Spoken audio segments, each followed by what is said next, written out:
I love Audible. I'm a huge reader, but I always want to read while I'm doing things you're not supposed to be reading while you're doing them, like driving, like walking. It can be dangerous, So Yeah. I really love to use Audible. Yeah, Audible is great. I have been really interested in this book Tomorrow and Tomorrow and Tomorrow by Gabrielle Zevin. That's probably going to be my next Audible experience. Audible lets you enjoy all your audio entertainment in one app. You'll always find the best of what you love and something new to discover. Try Audible free for 30 days. Visit audible.com/crappins or text crappins to 500-500. That's audible.com/crappins or text crappins to 500-500. Watch what crappens. Who cares what happens when there's so much that crappens? Watch what crappens. Who cares what happens when there's so much that crappens?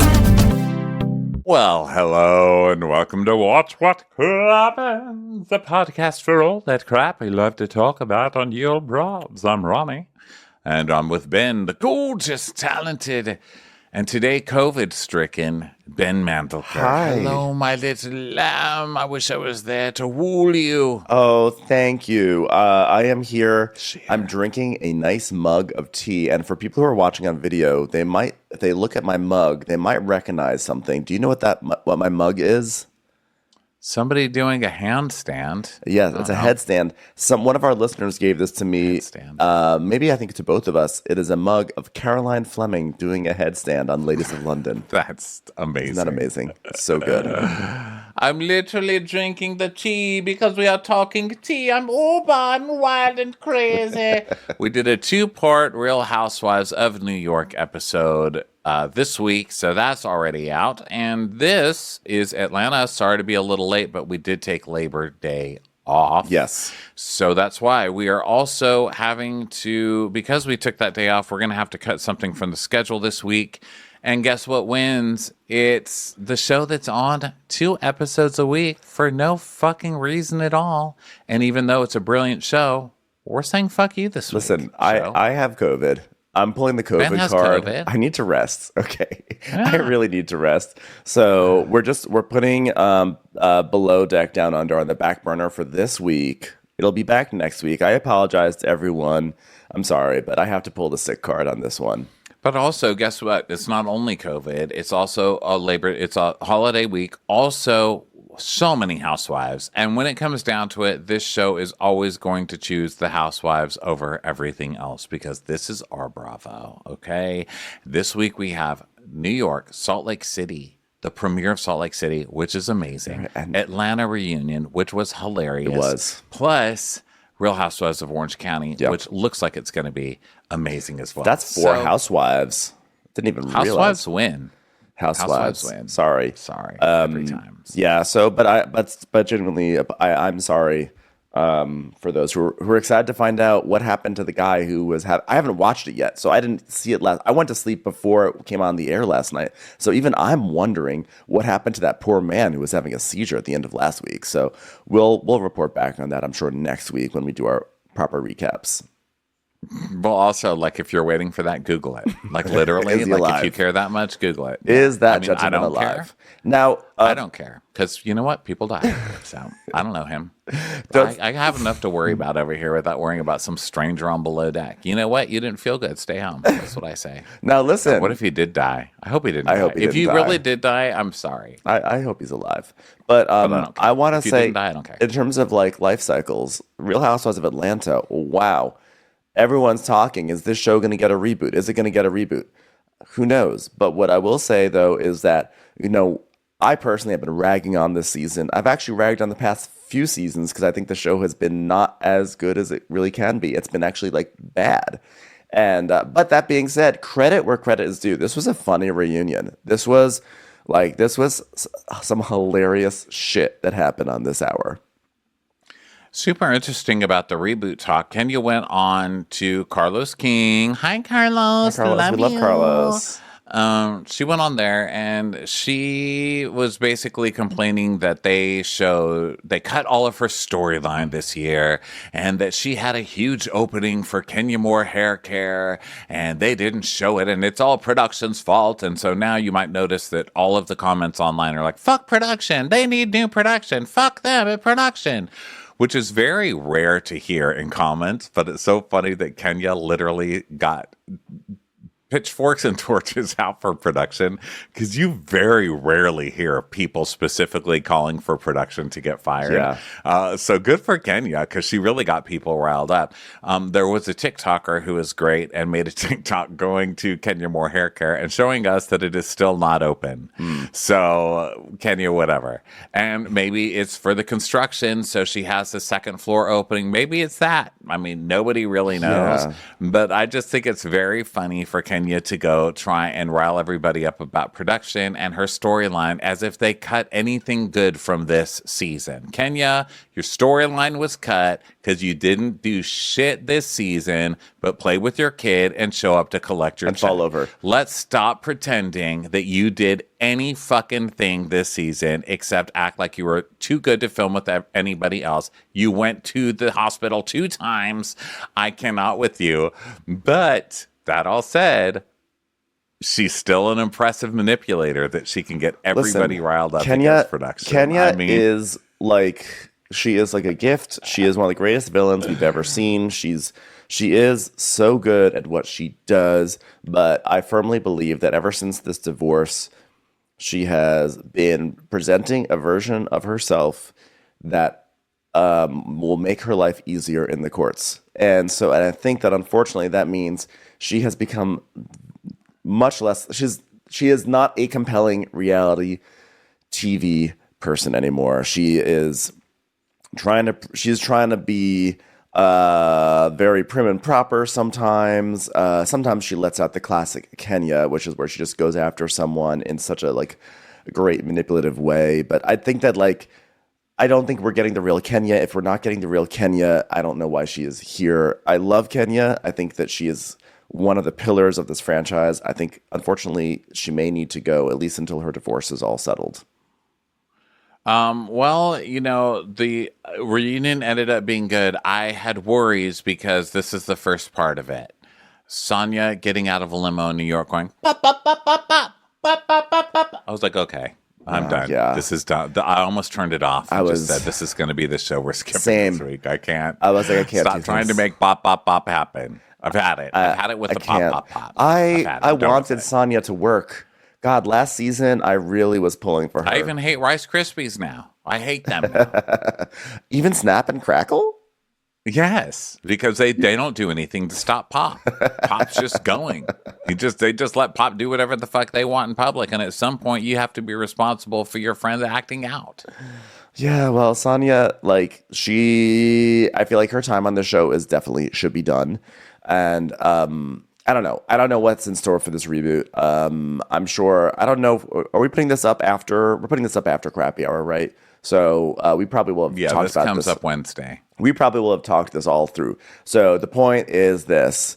Sonia not doing much to help team no reboot. Okay? So everyone's arriving. People are backstage. Andy's he's sitting on the stage at he's meditating because the stage is set up to look like one of the sound bath that they went to in Portugal.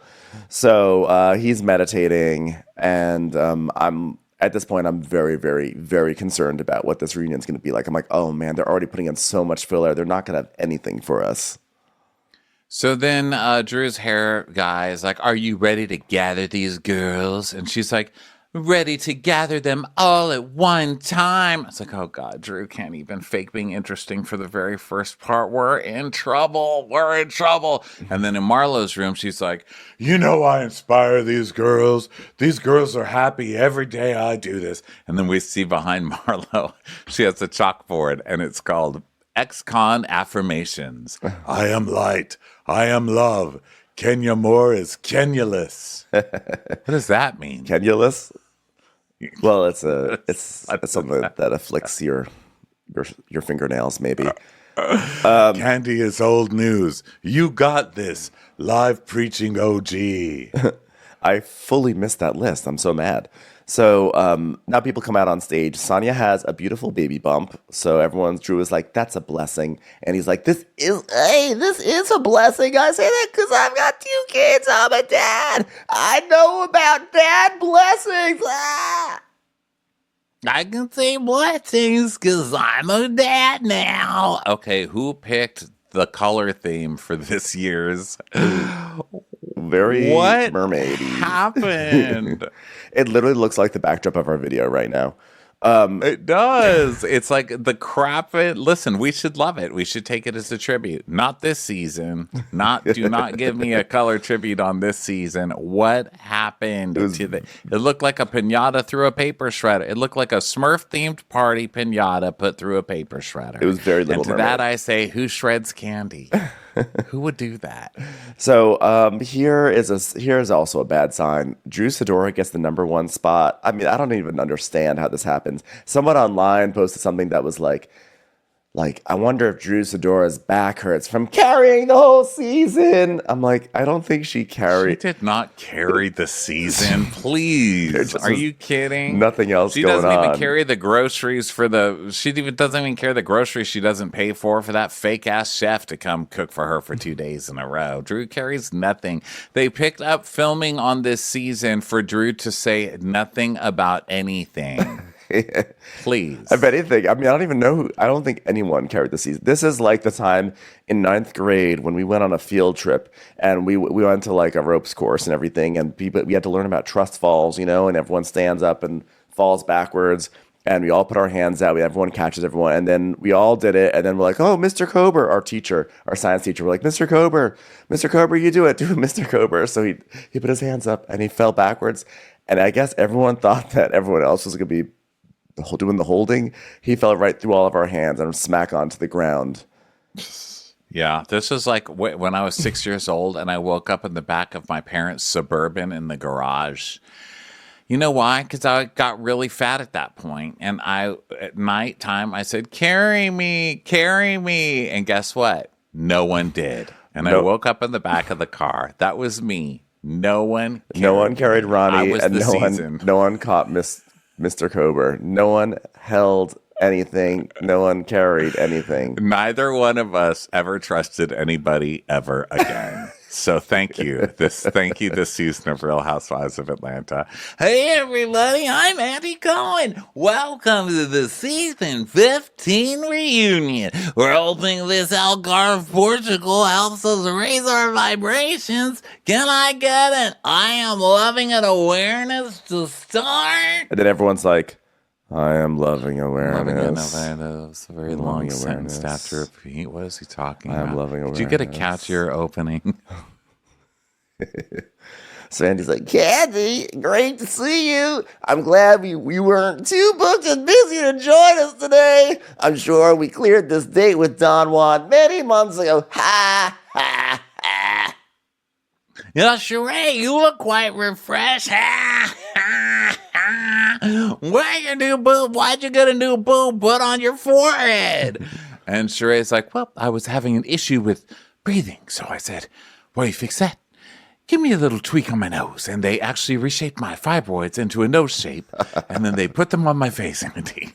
I was like, how are you so terrified of surgery because you wanted to have constant sex, but then you got all that surgery anyway? What are you talking about? Well, I then had a sip and see for my new face, and it was great. And Bob revealed a new daughter to me, so then Andy's like, hi, Marlo, welcome, Monty, to What Do We Owe This Transformation? And she's like, well, I'm trying to get more into sample sizes. Oh, yeah? How are you doing that? She goes, shots. Shots. She's like, Ozempic, baby. And by the way, she looks fantastic. And then Drew gives her a judgmental look like, I guess some of us are doing Ozempic. Keep your judgment. Drop it with Drew. Sorry, we can't all lose 150 pounds in a week. Oh, yeah, I'm so sorry that Drop It with Drew didn't work for any of us. Yeah. Ever. in life. I can't believe that's still a thing. LOL. By the way, Drop It with Drew doesn't even work for Drop It with Drew. I saw your 404 errors on your fucking site. Get out of here with your judgment. So Andy's like, Kenya, I don't know how to keep my eyes off your boobs.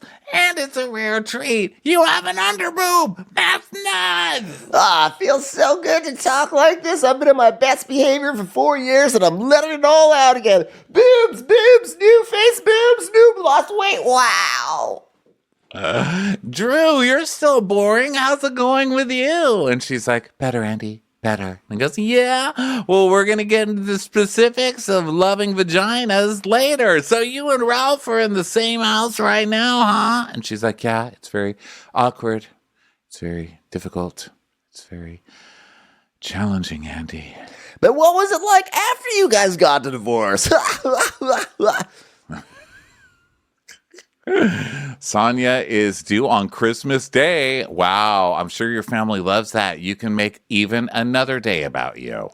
That's amazing. These people can't even have fucking Christmas without it being about you and your child now. Of course Sonia's going to have a Christmas baby. Joel, have fun, Christmas baby, being overshadowed for the rest of your life.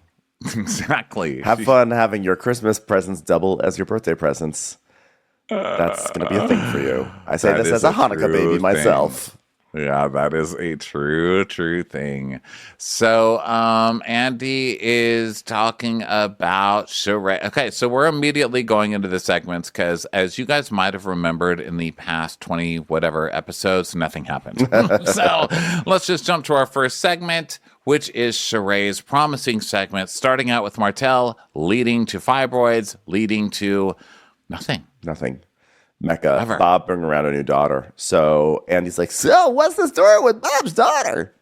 And Sheree's like, well, I heard this girl came around and I don't know how they found each other, but that was his daughter. And they, they didn't take a blood test, so who knows? But I didn't ask any more details because honestly, I didn't care.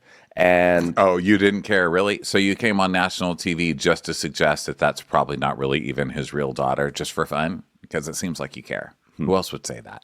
They didn't even take a blood test.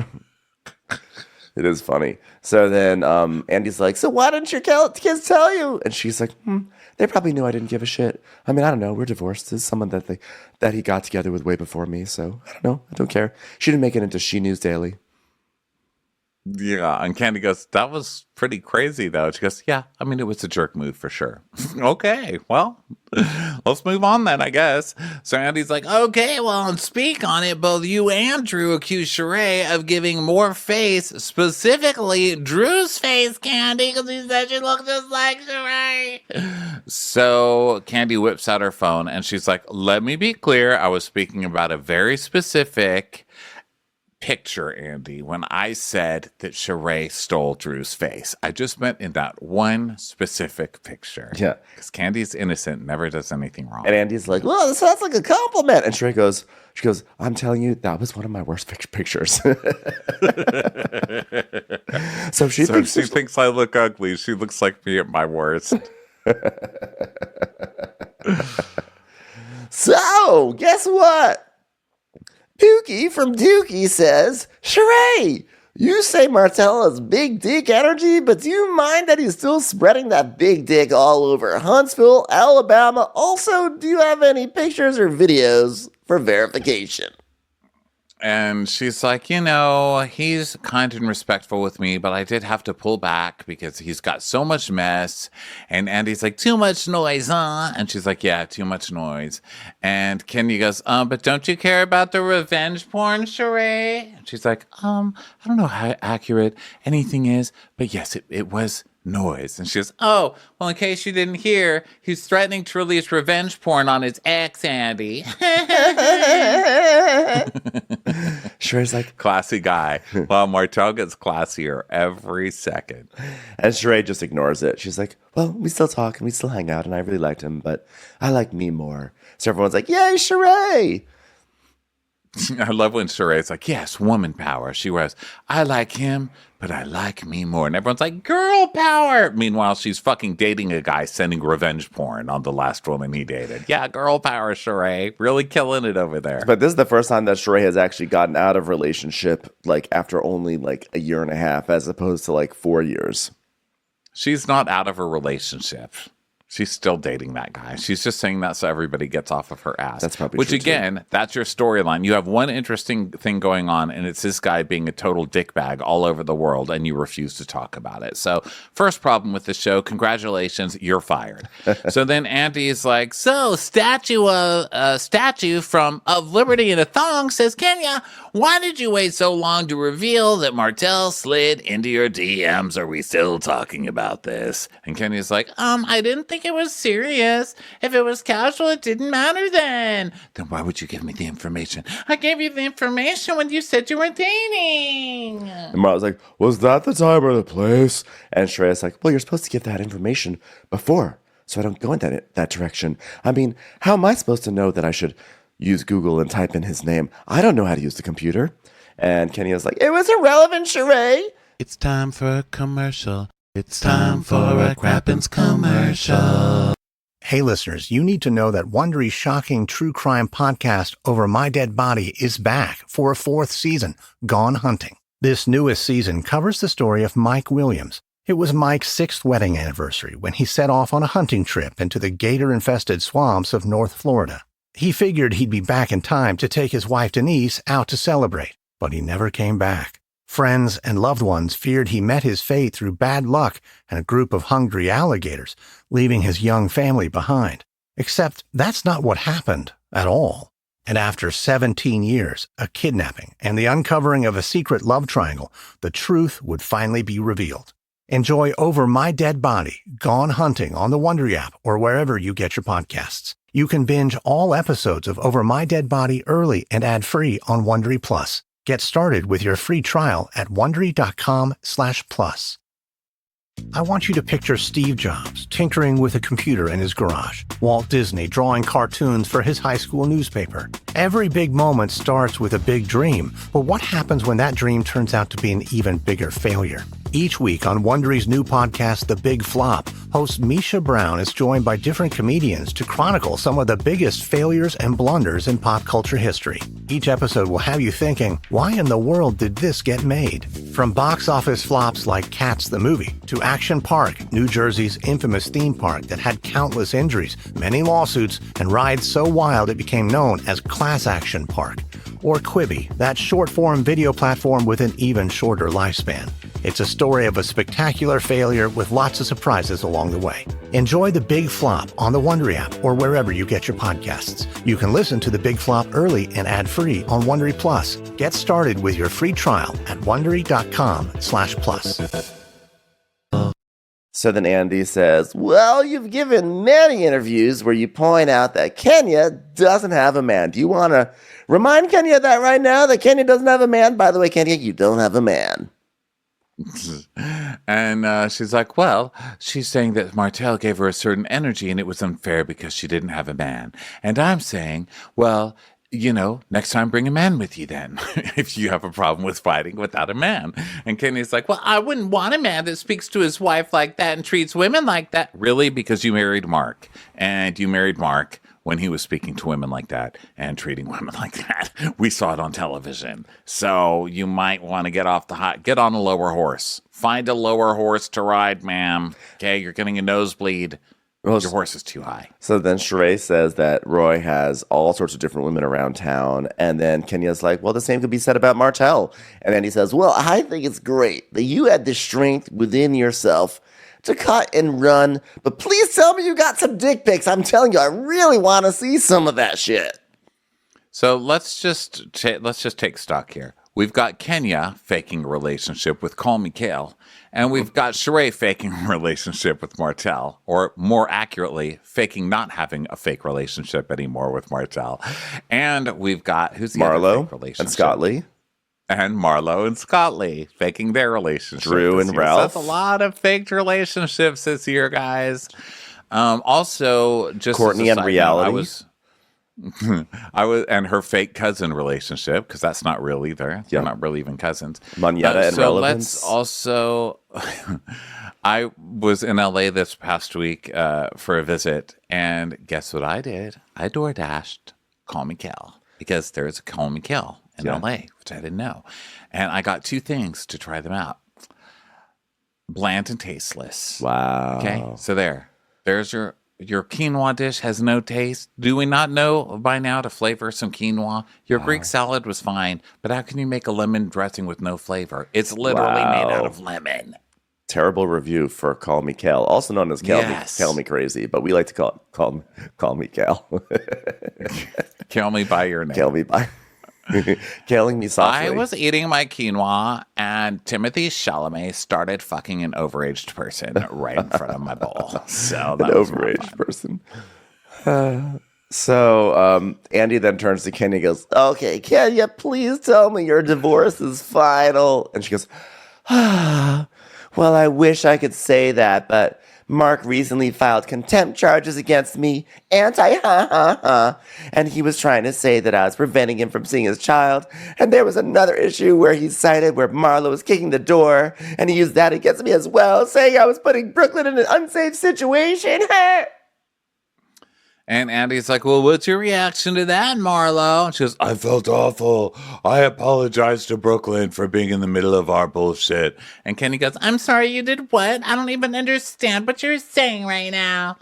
And then Marlo's doing that reunion thing where she just smiles and just is so innocent at the reunions, you know? She's like, "Well, you don't have to understand, Kenya. You do not have to understand." Well, You are putting your daughter in an unsafe relationship by constantly insisting on bringing your daughter on Real Housewives vacations. Yeah. You do not have to bring your daughter. Stop pretending you can't afford a nanny. Yep. And leave your damn daughter at home. This is not bring your daughter to work No, it's not. every fucking day of your life, and you don't get to go home at 8 p.m. because you brought your daughter. You brought your giant excuse every time. Congratulations, you are also fired. yeah, because Marlo clarifies and she goes, "Well, I apologize for Brooklyn being in on our bullshit. I hate that she was even there." That was her way of saying, like, you should not have brought her on the trip.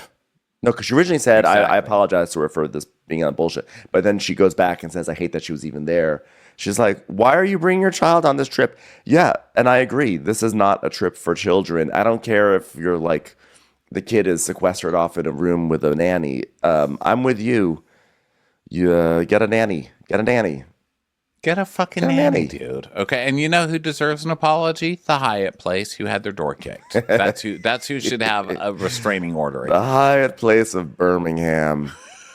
There were a lot of people in that lobby who might have wanted to use that door at some point after they put down their vodka, pineapples, and such.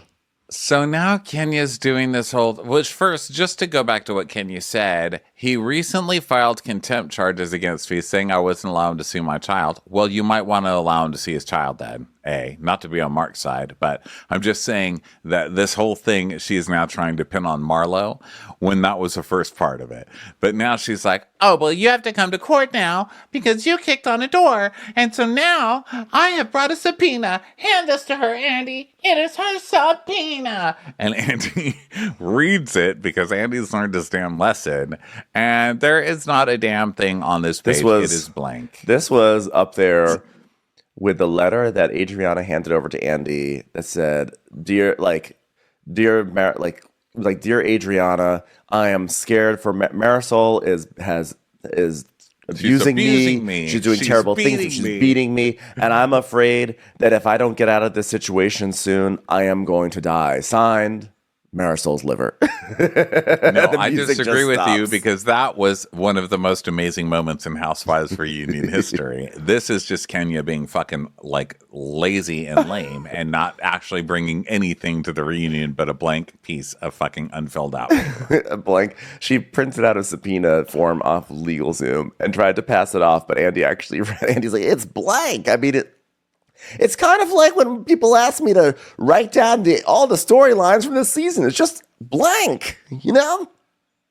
So, that's lame. It was like a nice try by But it Kenya. was hilarious. They just all laugh it off. It was and hilarious. so Kenya's like, She's like, "Oh, my assistant must have printed out the wrong one." You don't print out subpoenas. Like, you don't print out, like, the subpoena is not something you don't go on. You don't go on to subpoena.com and print out the subpoena for court. Like the subpoena is like doesn't work that way.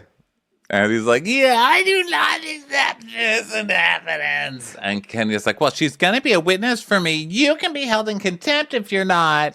And Marlo's like, I guess I could just go back to jail. Yeah, you could go back to jail. And while you're there, you could say why you were calling and texting Mark 2 years ago. She's like, oh, now I know you're lying. She's like, well, during discovery of the court case, I was able to subpoena his phone records, and 2 years ago, her number appears in his phone records. And we can't see what the texts say, but I can only see the number. So Andy's like, so why were you texting Mark? And Marlo's like, well, I don't remember texting Mark. And Kenya's like, you don't remember? Or texting Mark? Are you asking him about dirt on me? Because you did do that. And they're like, Kenya, you just said you weren't able to see the text messages. Well, she says that Mark is the one who told her. But Mark, who also we're not supposed to... Mark is an unreliable witness. Like, you can't use Mark as a character witness right now. You know what I mean? Like... She's still a mess. Yeah. So Andy's like, well, let's bring it back to Sheree. Okay, let's talk about Martell not paying for your birthday, which is another thing which was not on camera. So it's another thing that you guys shouldn't even be allowed to bring up because your season was so fucking lame you didn't even film this. So Sheree's like, listen, if I decide to invite people out for my birthday, that this is my birthday then, and I'm inviting my friends, and Martell was an invited guest. And he goes, so you're saying you should take care of it? And she goes, me? She's like, no. She's like, I was definitely not trying to say that. He goes, oh, because I thought that's how you're going to finish the sentence. She's like, what the fuck is wrong with you? Of course I'm not going to pay. I'm just saying that he's not expected to pay the whole thing. He's an invited guest. He puts in his part as much as everyone else. And then he's like, oh, I thought you said you were gonna pay. She goes, what? Like, she's so mortified. Yeah. So then he goes, she says, why would I pay for my birthday dinner? And he goes, well, you do have a very interesting relationship with bills. And then Candy goes, Jesus. So Sheree's like, well, no one's ever taken me to court and said I haven't paid their bill, honey. And she looks at Drew when she says that, or tried to sue me for stealing an idea. Hey, Johnny, and looks at Candy when she says that. So now she has come for Candy randomly, and now it's on. So we see the guy from 5 years ago hiring Phaedra as his lawyer, saying they're going to open a restaurant, and that restaurant was the same concept of mine. And I was like, steak? Was it the steak? But no, it was OLG. And Candy's like, my restaurant is based on my aunties. So I'm not really sure how somebody came up with my aunts, but whatever, guys. And she goes, oh, yeah. And what about the guy who said he was the one who had the fashions, and the fashions that you didn't even bother putting on your website of your business? Because, of course, Sheree has been taken to court for not paying bill. Like, has Sheree ever paid a bill? So then Sheree pulls out a piece of paper as if she has like invoices or like a log of payments, but it's just a printout of Rowan's Instagram. Rowan was, or Rowan, I think it was Rowan, was the woman who was helping Sheree put up the fashion show last season. And the Instagram post is basically like, hey, I paid the guy and then Sheree reimbursed me. There's no issue here. And I just love that was like her evidence. It was a printed out Instagram of someone else that's like testifying on her behalf in a very in a way that is not legally binding whatsoever.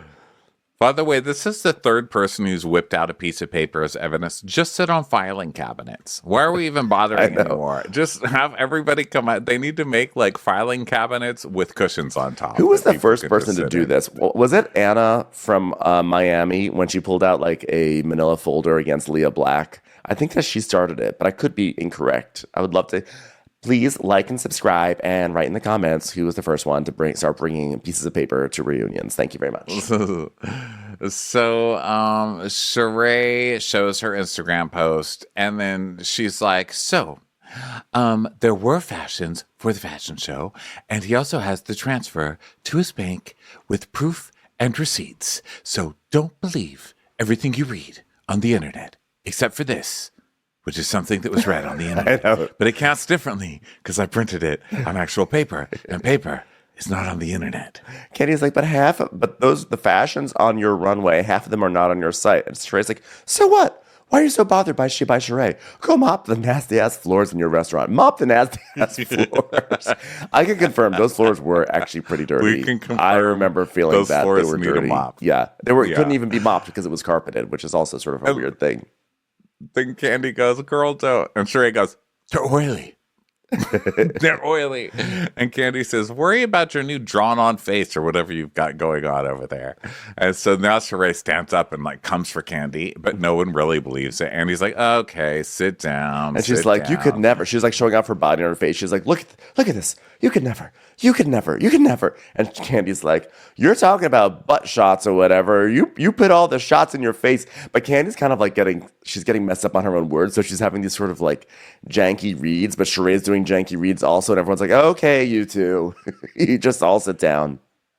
And Sheree's like, I actually had some of my face fillers removed. And then Candy said, then why were you on TV with your face looking all crazy? And then Sheree goes, nah, bitch. She goes, how do I look now, face, bitch? Small face. My face, small face. And starts pointing at Candy. And Candy says, you're a low down, dirty, nothing ass bitch. And Sheree goes, bitch face, small face. You can't sit with me. I have a regular face and you have a small face. Yeah. And I also also in the middle of that, she goes, how do I look now, bitch? And Candy goes, you look much better. She like yells like an affirmation towards her. So Candy's like, I won't sit with you anywhere. Keep tidying up your work. And then he goes, did you? He's like, by the way, why are you saying big face, little face? And Sheree goes, oh, because I was swollen before, but now I'm not. So she goes, this whole exchange made me laugh so hard. You can't sit with me, small face. So Andy goes, but don't you guys all go to the same place to get your face done? Why? So anyway, so he goes, okay. So she hands him the paper. So he's like, okay, well, what you handed me is the woman who did your fashion show saying that you paid your bills. And Candy goes, come on, most of those clothes were not even on the website.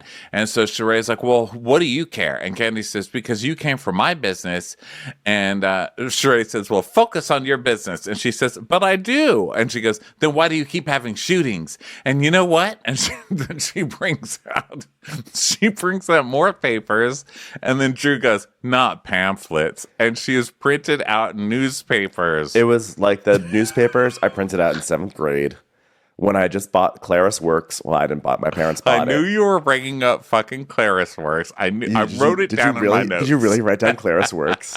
Because, I had a new Mac. I got a Mac for my bar mitzvah. By the way, that's what I got, was a Mac. And I had Claris Works. And if you went on the drawing section of Claris Works, you could make like your own little newspapers. And I would do my own little newspapers. And that's literally what Sheree did. She did like a Ben Mandelker 7th grade newspaper.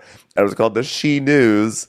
And and it was like a full-fledged thing. She actually wrote articles, or her assistant wrote articles for this thing. And I don't know why she has not scanned it in and put it on social media yet. That was so funny. And then Candy goes, well, I wish you would print some fashions. And she's like, she goes, look, everyone, look at the clothes it tags. They're $75 versus $9.99 at Shein, because they're calling her She by Shein, right? So everyone's dying laughing at this because these newspapers are literally hilarious. Yes. And so he has to go do the dong. Everyone's talking over themselves. Yeah. And so he's like trying to, first he's like, ladies. And then there's a little Leanne Lockenbowl that he's trying to hit. And then he goes up to the gong and bangs it to get their attention, which I'm not sure any of that actually even worked, but eventually they settled down. Worked. Yeah, so she's like, how can you compare a store that I've had going for 14 years to your stupid She by Shein website, which is not even working? And Kenya goes, hey, I'm not even in this newspaper. Why aren't I on the cover? This is trash. And Sheree's like, well, I thought about it, but I couldn't find a great picture. So everyone starts laughing. She's like, no. I mean, there's so many. I couldn't narrow it down. It was an accidental read.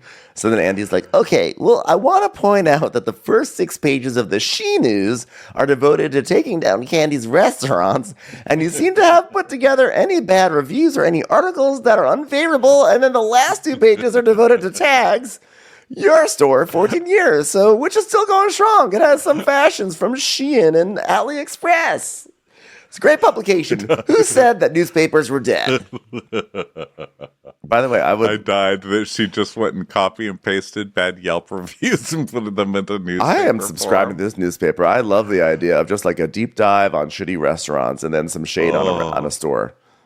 That shit is hilarious. So, and he's like, okay, so did anybody get to keep the merch that Sheree gave in Portugal?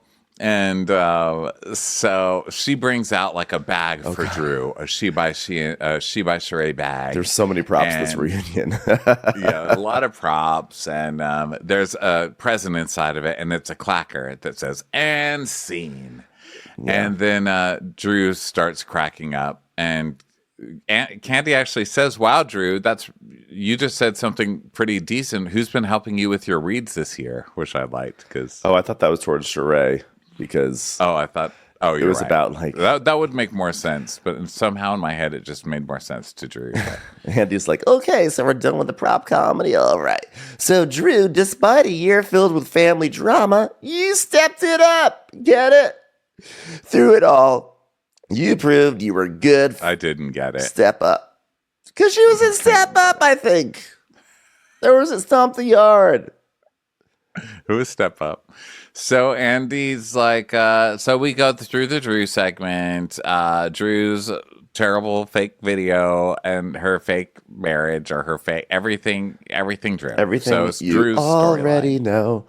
And so Andy's like, he's like, so how was shooting a movie with Candy and Todd? Was it like going to a lemonade stand, but with movie version?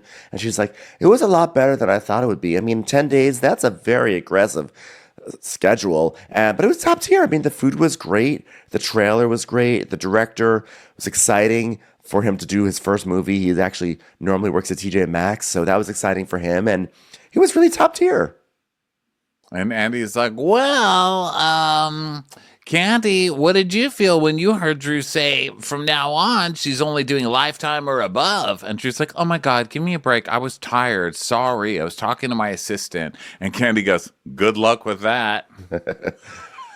It's kind of true. But also Drew's totally right about this. And she's like, I came below what I normally get paid. And so Andy goes, oh, so what you're saying is you're not going to do independent movies anymore.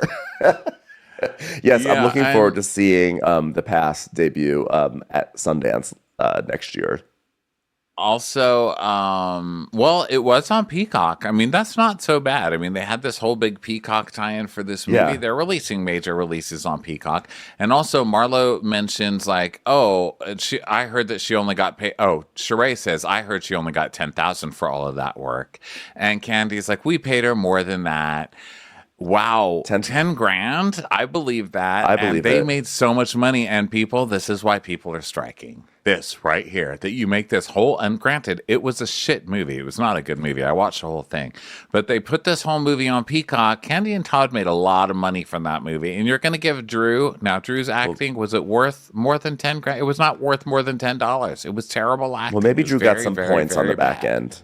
Although I doubt it. I don't think Candy and Todd would. But how do you get points from a movie that's released on Peacock? How do you make any money from anything that's released on streamers? Ha! That was a little something for the guilds right there. So then Drew You just changed everything. So Drew says, strike's over. It's time for a commercial. It's time for a Crappens commercial. I know that was. But seriously, everyone. Bob Iger is like, wait a second, guys. I was listening to this podcast. They were recapping Real Housewives of Atlanta, and then this podcaster made this really strong point about this movie, The Pass. How would Drew Sidora make a living off of what we streamers are giving them? Drew Sidora deserves to eat. Strike is over. We give in. So basically, she's like, look, I believed in what they were doing. You've got this nobody Todd asking his friends to come together for a bigger purpose. And I do have a minimum ask through my union. So she got paid union scale, which is... No, she got lower than union, it sounds like. She says, I have a minimum. And she said she went below it. She basically is like, I was doing you a favor. It was for the TV show. And I knew that it might get onto Peacock. That's basically what she's saying. So... Poofy from Chair says, Kenya, you tweeted you were disappointed in Drew's shade about your acting career. You said, so disappointed by Drew's comments. I've always supported her dreams. I've never asked her about her acting career or singing career when she fell off. Only encouraged her and praised her. Wow, uncalled for and unprovoked. Wow. But you threw shade saying her music video was low-budget Beyonce. What's the difference, Kenya? Well, the difference is I was shading production. And the whole whoa, it's because, I think that you need more than that because you are talented, Drew. You are. And Marlo's like, Gaslighting you, just like Ralph. Just like Ralph. and Drew's like, well, but I was the director of that project. I was the creative director of that project. So when you're shading production, you're shading me. I literally picked my own skates. And I also asked people to wear leggings. So I'm creative director. I take umbrage at being called low budget Beyonce, but I'm looking forward to people seeing my new song for my new album called Renaissance. So everyone want to come see me at Renaissance. My low budget Beyonce. Beyonce, the whole concert. Okay, so you know how one of her poses for Renaissance is her lying down. She's like lying on her side. It's a beautiful photo. She's naked, but then they'll show different outfits. She's still lying down in that exact same pose, but in a different outfit. And I was like, is this whole show about a fucking nap? Like, did Beyonce make a literal show? So we were calling it we're like, I love Napaissance. Yes. Sorry. So Andy's like, so did it upset you that Drew accused you of making up the LaToya situation to get ratings for your movie? And Candy's like, I was very offended. And Drew's like, then why did you say in 2021, if you misread the situation, you were wrong? And Candy's like, well, I was just joking. I mean, I was just trying to be a good friend to you because, I was trying to be, since you were in a relationship, I want to be well, because you're married and I know why you were going so hard about it. Candy's basically saying, I'm giving myself an out to call myself wrong because I can see this might be fucking up your relationship right now. And so Andy's like, well, is there a chance, Candy, that you saw it wrong? And Candy's like, no, I definitely saw her. I didn't imagine it. The movie didn't even exist back then. So how are you even telling me that I'm making up this whole storyline to promote a movie when it already happened? And I'm like, well, I think the point is that you're bringing it up again to help promote the movie. But even that I don't believe either because that is such a stretch. So Sonya's like, well, the one whose story keeps changing is LaToya's. And Drew's like, those are candy-coated lies. Those are candy-coated lies. Drew with her rehearsed reads coming through as usual. And Drew's like, I was just told to go along with it because a lot of people are afraid of the queen, Candy Burris, because she has 10 million followers. Oh, okay. So that's the new victim shield. You have less followers. So we have to consider your trauma in having less followers than Candy. Be quiet. You made out with some girl. Everybody saw it. Stop your gay panic and stop with your bullshit. Oh my God, my kids are going to see this. They're also going to see you putting up with a lot of Ralph's bullshit, which I would much rather see your kids see you making out with a girl than dealing with the disrespect of fucking Ralph, that fucking monster. Hate that guy, Ralph, and his stupid cardboard cutout of himself. Drew is basically so she's basically people are afraid of going up against Queen Candy Burris. And so Candy is like, well, I saw you, Kenya saw you, Marlo, did you see her making out with LaToya? And Marlo's like, well, I saw 80%, and I changed my answer because Drew was like, oh, my kids. But then she's like, but this is what I saw. So she puts her face right up on, I think, Sheree's face. So Drew goes, oh, so we were talking. You saw us talking. It's like, Drew, that was a centimeter away from someone's face. That is not a conversation. And Sonya's like, yeah, you're not. So you didn't see them kiss? And Candy's like, please, you had your arms around each other and then you were this close to each other's face. Please, all the time we're sitting here saying, okay, before we get into this part, I just want to say, I changed my answer because Drew's like, my kids. I saw them all this close in each other's face. Wait, hold on. Marlo, did you see her or not? Oh, damn it. I forgot what I was going to say. Okay, we can get into this part. This is where, oh, no. It's, I'm afraid, everyone's afraid to come after Candy Burris, the queen bee, because she has 10 million followers. Everybody came for Candy this year. Yeah. Literally everybody came for Candy. That's true, too. That article makes no sense. I mean, that argument makes no sense. Okay, so then this is where Candy loses me, though. She's saying, all this time, you're sitting here saying that you've been gaslighted by Ralph, but the way you sit here and lie on this chair, I'm thinking for sure now you're the one gaslighting him. Okay, now listen, Candy. I get you have some problems with Drew. But to sit there and take Ralph's side, even for a second, over anything is bullshit. And Candy often comes on here and takes the side of the terrible man. And I hate when she does that.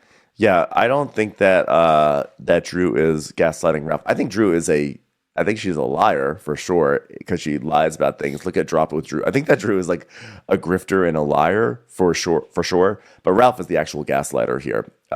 This was not. I also was with you with this one. I was like, no, Candy, that's not right because Ralph is like the gaslighter. Okay, but she's like, you are a liar, and the truth isn't in you. And Sonia, who it's like, in case you forgot that Sonia was there, because it was very easy to forget. She's like, oh yeah, you lied on me last year. Yeah, she says, you lied on me, Drew. You lied on me last year. And Andy's like, so, Drew, how's your song going? And she goes, wait, hold on, Andy. I just want to make sure that we're good, Candy. Really? You were just screaming candy-coated lies over and over I again. know. Look, what are you talking about, you fako? So they all start cracking up, and Andy goes, I don't think that you're good. Yeah. I think you're not good. I can pretty much guarantee you're not good. He goes, you just switched her side to Ralph's side. You're not good. And Kenny goes, we were all rooting for you. So then Drew's like, she's like, well, my math may not be mathing. I literally sound like Andy Cohen now, by the way.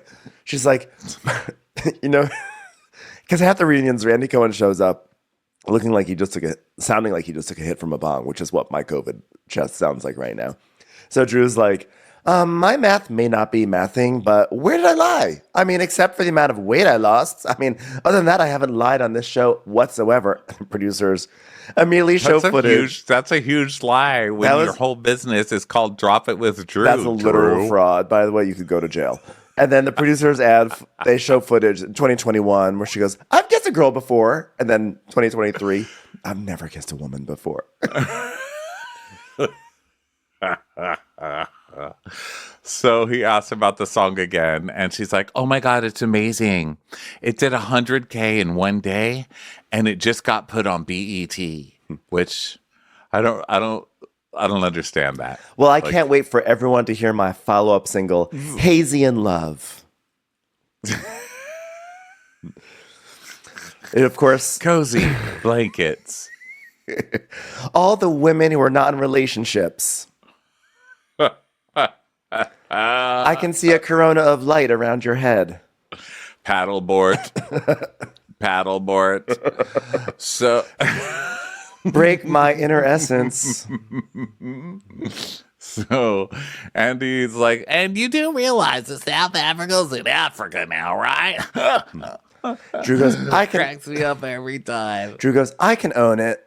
That's funny too, because we know you literally can't afford to own anything. You owe $1,000 to your chef. So Andy's like, oh, and Kenya, you also thought Portugal was in Spain. And she's like, yeah, that was my biggest mistake on this show, Andy. I'm bad at geometry. It's like, okay. All right. And the fact that you say that's your biggest mistake on the show while you're in a 10-year divorce with Mark is also like, come on. So then Andy's like, Marlo, Matt from Locke wants to know if you're sorry about your treatment of Drew this season. You really need to learn to control your emotions and stop bashing women for their bodies. Not everyone can pay to fix them like you. Especially not Drew yes. That's the read, Andy. That's the read. And Drew is like cheering and circle snapping. And Marlo's like, everyone on this couch has had something done to their body or their face. I only had lipo and just lipo, and I've had it 3 times. And Drew is like, you're so insulting. You're so out of touch. You don't have a touch. You're touchless. You're a touchless person. No penetration. Touchless. It's like, okay, well. I was like, why are we moving into like kinds of car washes?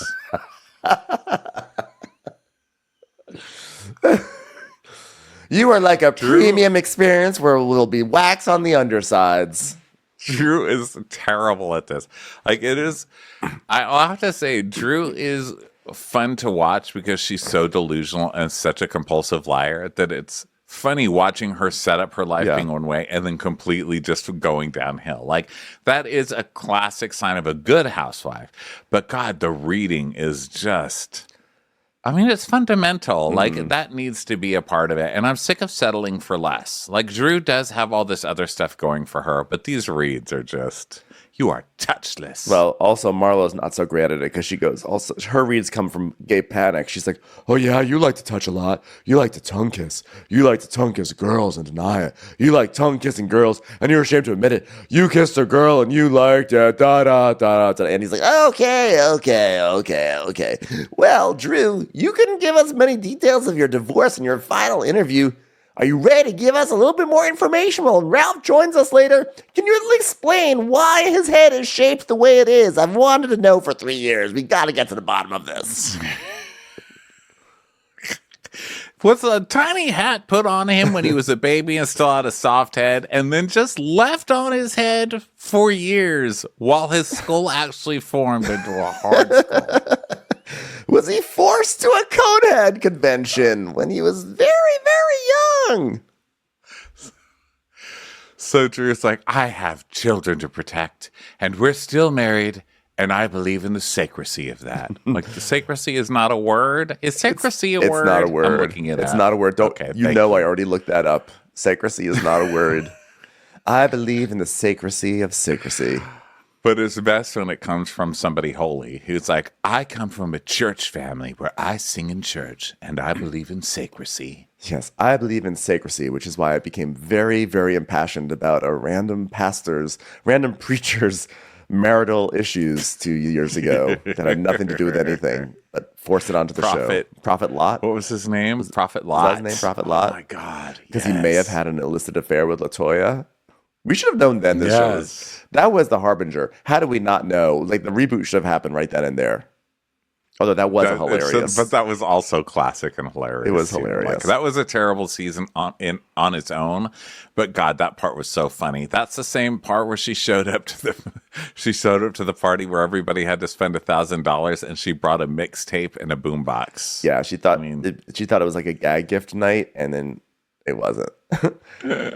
So Sonya's like, well, she goes, you guys don't think you can mend it? And Drew's like, as of right now, we're just going through the process. And Kenya's like, well, things can change. Like, why are you guys rooting for these two to get back together? Ralph is terrible. Say what you will about Drew. Terrible. Ralph is terrible. Yeah. Yeah. So then they go on break and they're having small talk, and Sheree's bragging about getting her shoes for $39, and Marlo's saying that she just started Pilates, and Sheree goes, when? Yesterday? Surprised Andy didn't ask if Sheree paid for those $39 shoes. Me? So then So now the friends ofs are coming on stage. So Monyetta comes on stage and Courtney's delayed because she's having an issue with her mic. And so she sits down next to Sonya and Andy's like, we're back with the Real Housewives of Atlanta. We are joined by some friends. Welcome Monyetta and Courtney. Monyetta, did you notice any collusion backstage? Monyetta's like, maybe. Okay, great, Monyetta. Thanks so much for being here tonight. You've been great. What is the shape of Courtney's dress? It's like it feels like someone's like, it feels like a drunk person trying to make like a kissy. It was face. awful. Like, I'm sorry, it was awful. Despite what Marlo later says, it looked like it was like the topper, like the topper of either a Christmas tree or a wedding cake, but turned into a dress. it was not good. I didn't like it. So he's like, "Hi, Courtney. How are you related to what's his buns?" And Courtney's like, my dad's sister is married to Ralph's uncle. What does that mean? You are not cousins. Yeah, no. Well, you're like Your dad's Cousins-in-law. sister. so your Dad's aunt. sister. Your aunt is married to Ralph's uncle. So, That's tenuous. well, they're like That's some cousins-in-law. tenuous cousindom. I actually don't think it's that tenuous. I mean, that's literally just like right there with the family tree. It's like aunt and uncle. Like Can I someone's be uncle honest? and I aunt. don't really understand family trees. It's I don't. It is literally like. I think it's my problem with being unable to grasp just trees and things. Well, this with is just an branches. I don't uninteresting really tree. understand. But it's basically like an It's a aunt and an boring tree. uncle are married. This is a and poplar tree. It's a poplar. It's boring. It's a boring Poplar, tree. the most boring tree. Is it? There, I don't know I which. said I that. actually don't know what they look like, to be honest. Oh, really? Well, Google it. You know why you don't know? Because its ass is boring. I'm gonna look. Okay. At poplar tree. Poplar tree. Poplar or poplar. I don't know how to say it even. I say poplar. I'm gonna look. I hate them. They're those ones that are shaped like a gigantic elongated traffic cone. That just go up. They're really yeah, they're like trying to be a cypress tree, but they're not. It's like way to I go. hate They're like the those Courtney of trees. Like you're not a full-fledged cast member. You're not cypress. Because look at a cypress tree. tall. A cypress tree? Okay, I've never seen a cypress tree. I don't Cypress know. trees are what Cypress poplars tree. wish they. By the way, I have like, I literally have like 10 poplar trees right outside. Wait of a here. minute. I thought these were the same trees. I've always called them poplar trees. Are they the same? Are cypress and poplar the same? Now we got to get to the cypress versus poplar. I love doing a versus on Google. Compare Italian cypress with Lombardy poplar. Ooh. They look the same, no? But I hate these kind of trees. These like tall, skinny Christmas trees. I think cypress trees are fatter and poplar trees are the really super thin I ones feel that like- stand next to each other. I- It's like a bunch yeah. of thin people trying to block you from sitting at their table and they all stand right next to each other. It's like we may be thin, but 10 of us can block you from sitting at this table, Ronnie. So here's what I feel like. I feel like cypress trees are like the naturally skinny ones, and poplar trees are not naturally skinny, but they are cut to look like cypress trees, but they're not cypress trees, and they're like faking it. That's my theory. Well, let me tell you, in the past 5 minutes, I have Googled poplar trees and cypress trees, and both of them turned in better performances than both Moneta and Courtney this season. What a fucking waste. I also have to say, oh my God. I have to see how they're pronunciation, because one of us is saying it wrong, and I don't. It's poplar. Or No. Poplar. I'm calling them poplar. Poplar. Trees. I don't care. Poplar. Poplar. I'm calling them that. Oh, wait, poplar. Did you hear that? No. Oh, we're both wrong. Poplar. Poplar. Do you want to be popular? Poplar. Poplar. That's funny because the poplar are like the poplar girls standing next to each other, trying to block me from sitting at the I feel table. like Fuck you, poplar girls. Poplar sounds like the last name of like your aunt's friend. Like, oh, so I was talking to Deb Poplar the other day. You know what she told me? Best Buy's closing. Yeah. You know, she got a pop smear. She got a pop smear bag. Yeah. She got a Poplar got a pap smear. Yeah, by Deb a Poplar. It hurt. Deb Poplar got a pap smear. The Paps were following her, local newspaper. We call them the Paps, just some kids. She was being followed by the papslers. Okay, so Andy's like, that's weak. And Courtney's like, depends on who you ask what family's mean. And so then Drew's like, you're giving fake cousin to me. And Courtney's like, you're talking fake? Let's not talk about fake, Drew. Everything about And you is then- fake, so let's not start. So then Drew is like, she's like, oh, she's coming in so hot. Let me see, Courtney, catch. So then she goes into her bag and she pulls out a plum and he goes, they didn't have peaches for you, baby. So she throws a So plum. here you go. And so she throws a plum at her on Wow, the ground. I love a stone fruit diss. Yeah, and Courtney's like, there she goes with the corny props again. Like, Drew's still, Courtney has a point here. Yeah. Drew is terrible with props, and she's still doing it. And so Andy picks it up and just eats it. He's like, fuck this job. Finally, something healthy in crowd services. Well, with the help of a life coach, Marlo tried to evolve into Marlo 2.0, but it seemed like on more than one occasion she might have pulled the old Marlo out of the archive. So we get the Marlo segment. So Andy asks about Scott Lee, and they're having fun, and they haven't met each other. The kids haven't met each other, and then Fake. yeah, and then there's that too. And then Filet from Mignon asks, Marlo, you haven't been on a date in 4 years, but surely you were getting your needs met. Tell us what you were really up to before Scott Lee. I'm like, what? You want her to just masturbation? I mean, what do you want her to say? She's like, you know, Andy, I'm not really into the bedroom or something. I was like, oh, okay. Kenya, did you see Kenya? I think we mentioned it last week, but Kenya reposting that picture that was taken, and it was a shot at Marlo's house of her hugging one of the nephews, and you see a chairlift in the back going up the stairs. Did you see Yes. that? Like her Ted Turner Love those chairlift. chairlifts. Marlo's like, you know what? When I'm off the clock, I'm just done. Okay. Can a woman just take a damn break? Yeah. So, this is Marlo's just a bunch of fake crap. It's like her boyfriend who's fake. Then it was the DMs, which was fake. Then it's like, why is it okay for Kenya's guy to slide into Marlo's DMs, but it's not okay for Roy to slide in, or it's not okay for Martell to slide into Kenya's DMs. Yeah, all that good stuff. So then Kenya's like, well, he said it wasn't a date. They took a lunch, and he doesn't remember. He said, I don't remember, but I took a lunch, and yada yada yada yada and yada. It's really deeply uninteresting because really, who cares about Roy? It really is. The best part is just that Kenya kind of lies herself into another corner because, well, first Marlo's like, we talked, we went to Chuparica or something. And Kenya goes, you went to Taco Bell. She goes, no, it was Chuparica, which I guess is like a Taco Bell style place. And Kenya goes, we know from Marlo that wasn't a date because her dates end when money is left on the dresser.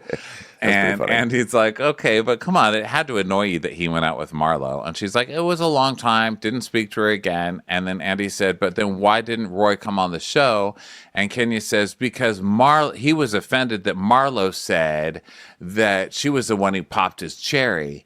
And Andy's like, yeah, but that ad didn't come out till after the show was airing. So the show was filmed already. So why wouldn't Roy come on the film? And then she was like, why wouldn't he come on film earlier? And she's like, because he knew it was said. She said it was in the that super would probably be on the tease. super tease. And he's like, but the super tease doesn't come out till we're done rapping. And she goes, yeah, but he had heard about what we had talked about. And so then when the super tease came out, it was a turn off because he's like a businessman. And so he basically, he has a time machine. If you put the kale together in a certain way and add the right kind of dressing, it can take you into the future. So in the future, he saw the super tease and he came back. He said, I'm not going to film.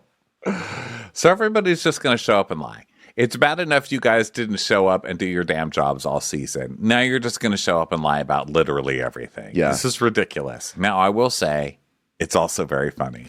But Well, Deb Paplar from Cape Coral, Florida said one of her favorite moments of the season was when Marlo did her fashion corner at Gucci brunch. She also says, does anyone have a good recipe for a hot dish? Hers is getting stale. Well, anyway, can Marlo do a fashion corner for the ladies' reunion looks? I have to be the one to break it to you. It wasn't funny then, wasn't funny today. Marlo sucks at this, and she will never be doing Fashion Police. Thank you. Joan Rivers was in heaven just going, that's what I got to say to you. Marlo's like, kind of like that, don't like that, I love your boobs. The end. She loved Courtney's. I actually was like, this is pretty cool. She seems to be giving like an honest, she wasn't like being super mean to the people she didn't like. But then when she said that, Courtney, I'm living for this, she goes, this is so over the top. I'm here for every bit of it. It's so amazing. I was like, okay, no. I'm not a fashion gay, but even I think Courtney's look is great. I feel like I have confidence in knowing that Courtney's look was crazy. So, rumors of sex, lies, and Marlo's videotape revealed a divided alliance. Was it collusion or delusion? So then we get to collusion. Why would Moneta say the word collusion? And she's like, well, I just thought it was weird that Courtney was saying that she would never go against Sheree. But she was Sheree's, by the way, I feel like everyone's forgetting, like the narrative has been that Courtney is Drew and Ralph's cousin, but she actually came on as Sheree's friend initially, and then they found out, oh, by the way, isn't it funny that she's cousins with Ralph? So like her entree was not with some sort of loyalty to Drew. She was always loyal to Sheree. Right. Sorry, I was swallowing my spit, and it was more interesting than what happened in this segment. So basically, Moneta is accusing them of being in an alliance while she has done nothing but lick the assholes of her friends this entire Says season. Moneta. And tattletaled on everyone else. Yeah, that's what I'm saying. It's like, Yeah. Moneta. Okay. Sorry, I'm slow. Can't believe No, both of us. The show's rotting my brain. So basically, it's this whole thing where Moneta's trying to explain herself, and then Courtney's like, "But what I was saying was this bitch. I was saying it about Latoya. Like this bitch is trying to tell me blah blah." They're still going over this whole thing. But then she goes, now she's changed her story for the third time, and she goes, "No, I was imitating. I was imitating on the tape what Drew was saying about Latoya. It was an imitation of Drew talking about Latoya." So now she's saying, when she said this bitch, which, by the way, the fact that the term this bitch, in the context, regardless of how it is, this bitch there, the way she said it on that tape was so not a malicious this bitch. It was colloquial miss bitch, this bitch. It was not like you bitch. It was this bitch. So, but either way, now she's saying she was imitating Drew. So now she keeps on saying it's an imitation, and she keeps on referring to it as the imitation. Yeah, so stupid. You didn't have to apologize for that in the first place. And so then Moneta's like, "Oh, okay, so now you didn't call her a bitch." She goes, "You were confused. You were confused. You were confused, Moneta. You're confused." And Moneta's like, "Oh, okay, noted. Got you."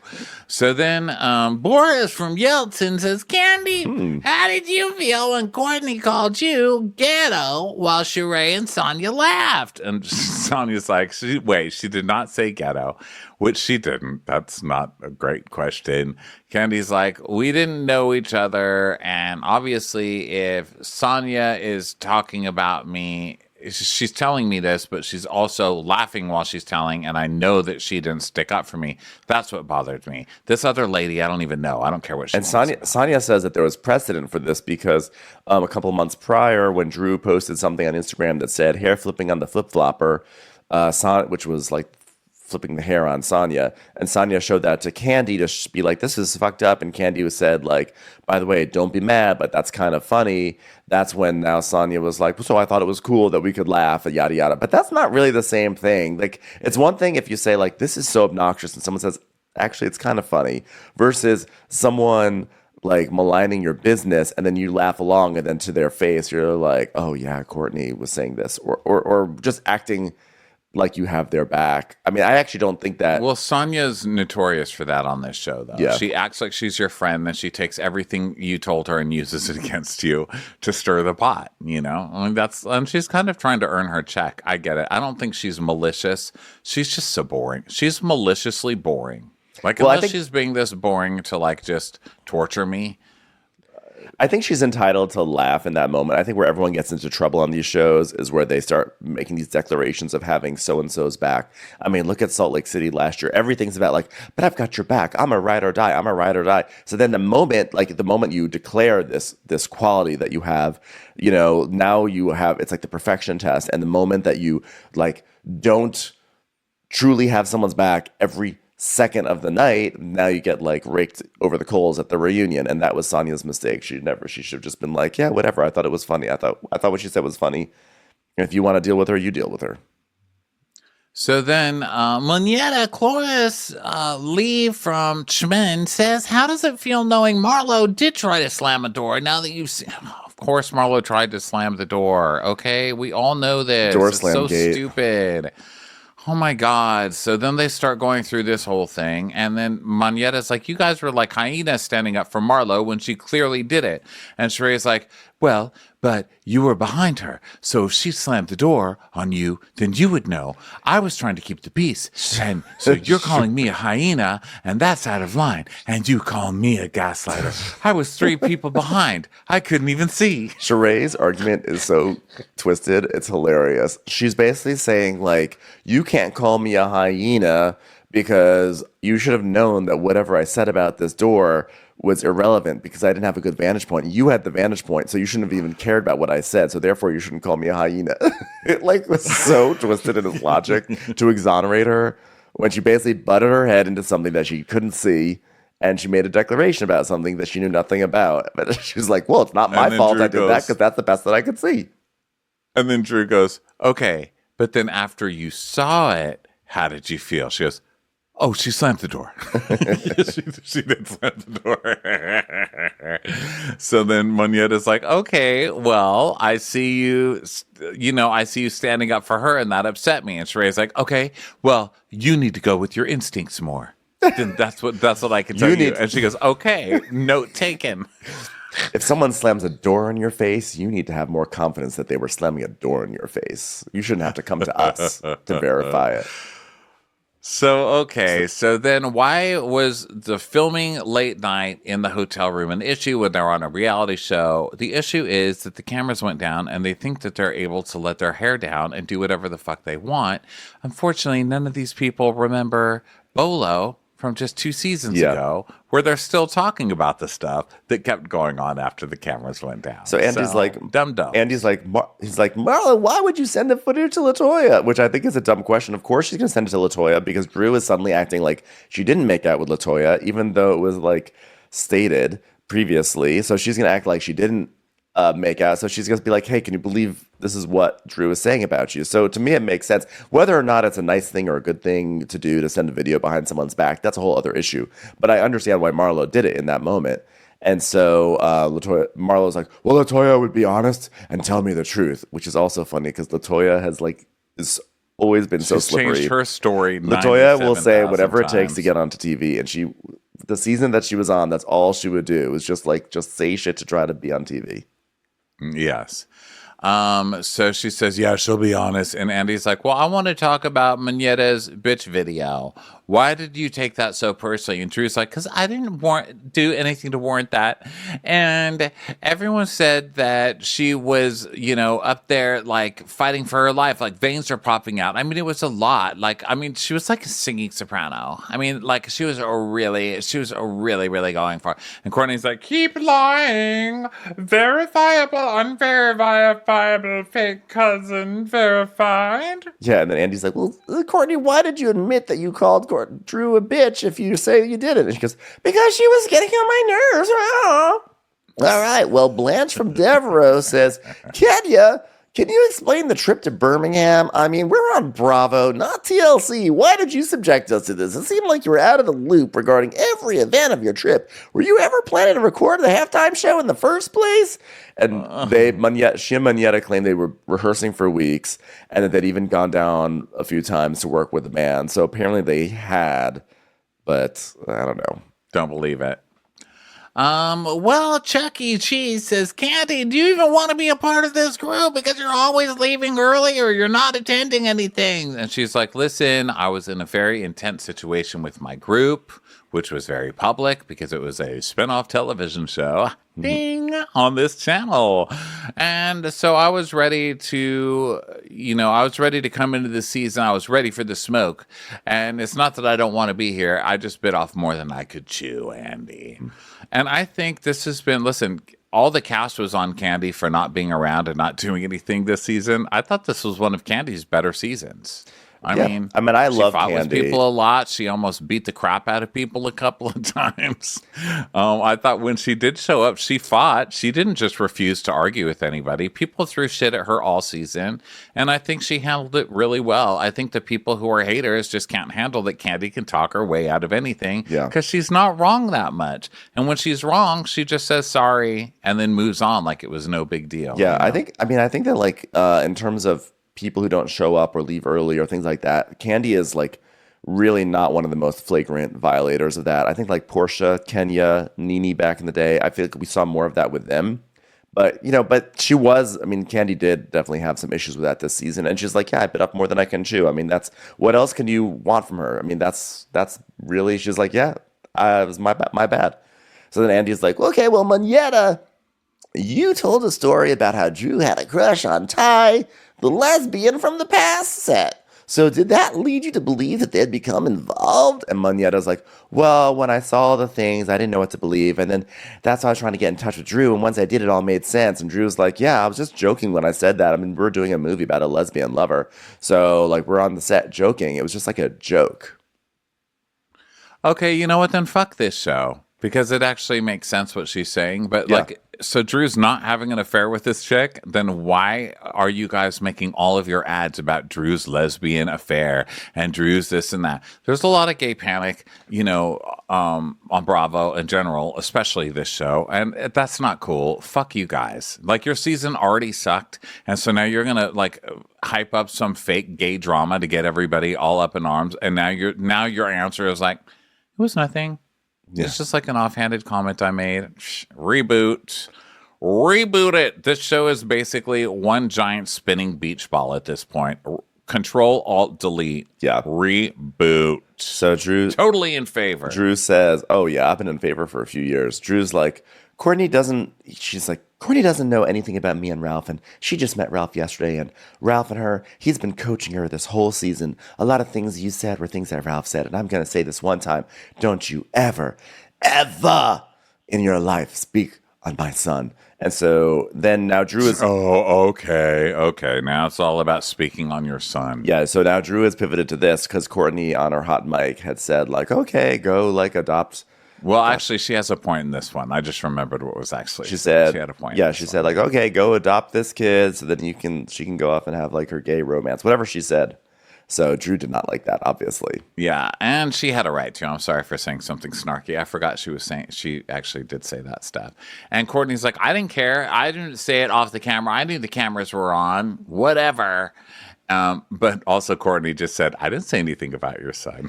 So there you go. And then Drew goes, you are not a real cousin. You're an unverifiable bitch. We're done. I'm like, yeah, we've been saying you guys are like not real cousins since the beginning because she met Courtney, found out that Courtney was related to Ralph, and then started acting as if like she was raised with Courtney. She's like, cousin Courtney. And we're like, you just met this person. How are you all of a sudden taking her like under your wing so blindly? I know. You can't just run around saying you can't make Cousin Courtney happen. You were the one trying to make Cousin Courtney happen. It was you. So that's the cliffhanger, is Drew saying to Courtney, we're done. And I think that speaks to the sadness of the season, that has to be the cliffhanger. Like, will Drew and Courtney ever be able to repair their relationship? Don't know. Don't care. Don't know. Do not care. But guess what? But it was still a funny hour. Really fun. Despite all this. It was a very funny hour to watch because all of the nonsense of the season was hard to sit through because it was just such bullshit. It's all built on lies. No one's really sharing anything, and it does suck. But seeing it all put together like this and just edited together was very funny. Also, these women are mostly in their element in a reunion. They're all very quick. They're very funny, and they're really charming. I don't know. I have a feeling that this reboot thing is a lie. I think it's probably the network taking tests, putting different stories out, seeing what the fan reaction is going to be. I don't know. The numbers are so bad. It still does pretty well. It's bad. It's bad for Atlanta, but it's not bad for Bravo. So they're still nearing 1 million a week, which is better than every other Housewives show. I mean, they're doing about... They're still doing more than Orange County from what I'm reading. They're doing about 100 or 200,000 more a week than Orange County. The problem is they used to be the highest rated show on like Bravo 2 by billion, far. 3 billion. They just need, I don't know what the answer is. I don't know if it's like, I'm not always in favor of just wiping the slate clean and doing like what they did with RHOA. I really liked what they did with Miami, which is some old, some new. That's also what RHOA did. By the way, RHOA did that season 5. They cleared out a bunch. We've seen it happen before where there's been big clearances, because we also saw in New Jersey when they had the one season where they changed the whole cast and they're like, oops, never mind. So but who would they keep? Because the old right now, and by the way, this doesn't mean age old, it means like old guard, the more established. I don't know. Right? I think it's really hard. So it would be Kenya. Kenya has to go. I think Kenya's not in it. I think her heart's not in it. I think Kenya regrettably has to go. Sheree, I feel like Sheree's been fun. Sheree is always good for like the delusion and like but she does hold back certain things. But I think you actually can keep Sheree. Candy, I'm so torn on Candy because I genuinely love Candy. She's one of my all-time favorites. I do feel like Candy. I feel like Candy really gives us a lot as a housewife, but I wonder if I don't know if I want to watch another season of whatever project that she and Todd have up their sleeves. Yeah, it's an infomercial. She needs to go. Also, she's the highest paid, I think, Yeah, by far. I think Drew So has to go. I think Drew has never been quite the brand. She always feels. I feel like they're going to keep Drew. I feel like they Drew look at is Drew as more delusional. like So the there's new. that. Yeah, I think they look at Drew as kind of like the new blood that's working for whatever reason. Sonya's got to go. I think they're going to keep her. I think they're probably going to keep Sonya, and I think they're going to keep. I think Marlo goes back down to Marlo. Friends. You think they'll keep him? So then that's not a reboot. I That's think just they're gonna firing keep Kenya. those three and Candy. I Candy think and they're going to Candy. keep those three as the old, and they're going to get rid of Sheree. They're going to get rid of Candy and Kenya. I think they're going to look at the new old guard as Drew, Sonya, and Marlo. Ugh, they And can't then keep they're gonna Sonya. I have a feeling. I'm not saying they should. This is not my opinion. Like, oh, this is what they should do. I think this would be terrible. But what I've learned about Real Housewives of Atlanta is whoever's in charge over there is terrible, and they're gonna fuck it up Yeah. big time. And I just don't. I have zero trust in them. So that's what I'm thinking is gonna happen. I just wanted to put it on record. I'm saying they're gonna keep Sonya, Marlo, Drew, and recast everybody else. Yeah, maybe like the way that like Adriana was demoted to friend of with Miami. Maybe do that with someone. Maybe Candy becomes a friend of. Maybe Candy wouldn't do that. she would not. Sheree. There's no way in hell. Kenya wouldn't do it. Kenya Sheree would. Sheree would. Sheree's done it before. She has been an official friend of. I think that like, yeah, like why does Miami work so well? What is so good about why is that like chemistry They so had a strong? long break, first of all. So the old guard who came back were Alexia, who we wanted an update. I mean, everything had changed in her life. She lost the husband, she lost the business, she had some new guy, she had like new death, new drama, new marriage. So she had all that. Marisol was just her sidekick, and she came back with a new character. Like, I'm a drunk now. I'm hilarious. She literally is a new person. Adriana was a friend of, so she came back punching. right. You know? They brought Larsa back. Larsa hadn't been on since season 1. She's a completely different person. And Larsa's now always a Kardashian clone. So she was kind of new, even though she was an OG. And then they had all OGs. So does that mean that like if we're to pattern it, okay, so put someone as a friend of role. So let's say Sheree becomes a friend of, so she's in the Adriana role. We have the Alexia role is kind of like the not so smart person with very strongly held convictions. You know, like so someone like that. I think that's. But she's like she's like also the obvious lead, right? Like she's got a love storyline, she's got a death, she's got tragedy. She has stuff in her life that she wants to share that doesn't feel like all that stuff is not there to be the star. It's like stuff that's happening in her life. Like she has this guy in her life. She has stuff happening. It's not like Drew Sidora where Drew like whips up stuff to be relevant, you know? So there's that. But now with the Larsa, does that mean Kim Zolciak takes the Larsa place? You know, they have the same with face. The way that Bravo, you know how Bravo did their like, oh my God, guys, Black Lives Matter for like a year. And they were like, we're going to put a person of color on every show for 1 year. I think it all expired, and then they just went back to being like regular Bravo where nothing mattered. And I'm pointing that out because to have the balls to put Kim Zolciak back on TV with her racist, disgusting ass, would they have the nerve? Yes, they would. They might. Yeah, the answer is they yes. might have the nerve Jax, to do it Jax because is they back. they're putting Jax back on. Surely they Mary offered Cosby's Stassi back. a gig. They're all back. Yeah, I mean they're served putting their time. all the people who got canceled back. They are putting them literally all. Everyone back on served TV, their time. so. Bravo's putting them back. I think that Bravo Bravo's could. sensitivity tour is over. They're not faking it anymore. So who knows? Yeah. They could put Kim Zolciak back.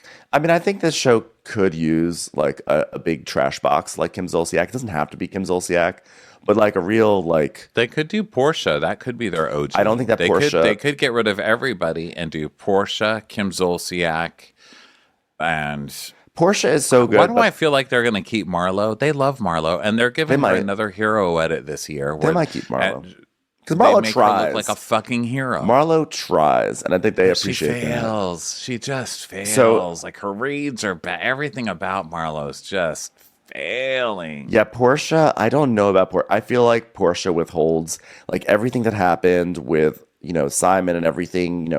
Came out directly after the final reunion aired that one year, and I'm just like, ooh, I don't like Yeah, that. but her show, Ben, her show that came out. And she was after great that on Girls was Trip. A wreck. I mean, her show that came after that was a wreck. They made her look like I don't think they made her, but they certainly didn't protect her. I mean, she looked like a total asshole on that show. It was good. Yeah, I don't know. I mean, she was great on Girls Trip, and I thought the Girls Trip season honestly was terrible, and I thought she was really good on it. So, I mean, they could do that, but I kind of feel they could. If they do like a Miami style reboot, I think they actually could put Portia back on, but Portia can't get too big for the show because that's what she did on her final season of Atlanta. She already is. Like, she posted something like, I would do it for the money. Like, they would have to give me a ton of money to do it. But I don't want to. Which I would be think the afraid whole that she would contrive storylines. You know. Yeah, look, I think that New York has people divided, obviously, right? Like, was the scandal, was it right to just remove everybody and switch over? I still don't know the answer to that. I think it's a good new Housewives show on its own. I'm enjoying it. I think that this show I think they need to start doing it for a lot more shows. Look, we've talked about term limits for Housewives for literally almost 12 years now. And I think that they need term limits. This has been just too long. It's not that I don't like Candy. I literally don't want to watch more hair grow on Todd's face or his nuts. Yes. I don't care. I'm over it. Kenya is done to me. She does nothing. I wish her the best. She was great on this show. She's done. It's over. Okay. Next. Yeah, I think Cancel everybody. Get new people. bring Claudia Jordan back. How about that? That's what I say. Bring nobody back. Bring nobody back. Start fresh. over.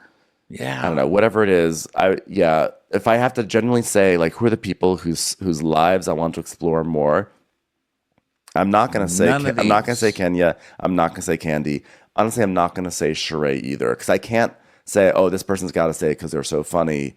Like, one of the issues I feel like with the show too is that because so many of the cast members are funny, that's not a substitute for interesting always. And so like once the first few episodes of the season sort of subside and like the interviews are always very funny and you're always laughing at the shade and everything, but like now I need actually something to propel me through the season. And it's like Sonya's sister, not going to cut it. Candy's movie, not going to cut it. Sheree, the only thing interesting about Sheree was Martell, and then she wouldn't show Martell, so then that's not going to cut it. Watching her with a baby, I didn't care. So yeah, start it over.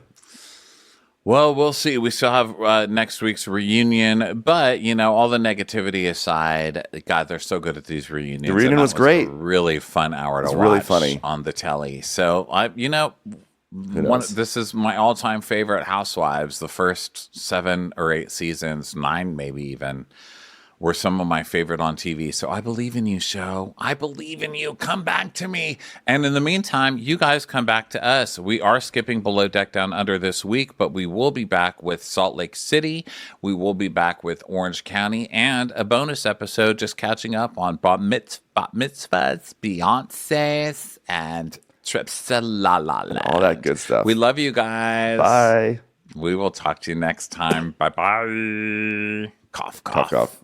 Feel better, Ben. Watch What Crappens would like to thank its premium sponsors. Ain't no thing like Allison King. Ashley Savoni, she don't take no baloney. She's not just a Sheila, she's a Daniela. Hitchels. Aaron McNicholas, she don't miss no trickolas. She's never scary, it's the Green Fairy. Jamie, she has no last namey. Hava Nagila Weber. Know your worth with Jason Kurth. Sip some scotch with Jessica Trotch. She's a little bit loony. Junie, she's always supplying, it's Kelly Ryan. Kristen the Piston Anderson. You're never alone with Lacey Monteleone. Let's give a kisserino to Lisa Lino. Megan Berg, you can't have a burger without the Berg. Ruru LaRue. The Bay Area Betches. And our super premium sponsors. Somebody get us 10 cc's of Betsy MD. We're taking the gold with Brenda Silva. Let's get real with Caitlin O'Neill. Don't get salty with Christine Pepper. can't have a meal without the Emily sides. Nobody holds a candle to Jamie Kendall. She's not harsh, she's Jill Hirsch. My favorite Murdo, Karen McMurdo. We love him madly, it's Kyle Pod Shadley. Let's go on a bender with Lauren Fender. We want to hang with Liz Lang. The incredible edible Matthews sisters. Nancy Cease and Desisto. Give him hell, Miss Noel. She's the queen bee, it's Sarah Lemke. Shannon, out of a cannon, Anthony. Let's take off with Tamla Plain. She ain't no shrinking Violet Kuchar. We love you guys. Hey Prime members, you can listen to Watch What Crappens ad-free on Amazon Music. Download the Amazon Music app today. Or you can listen ad-free with Wondery Plus in Apple Podcasts. Before you go, tell us about yourself by completing a short survey at Wondery.com.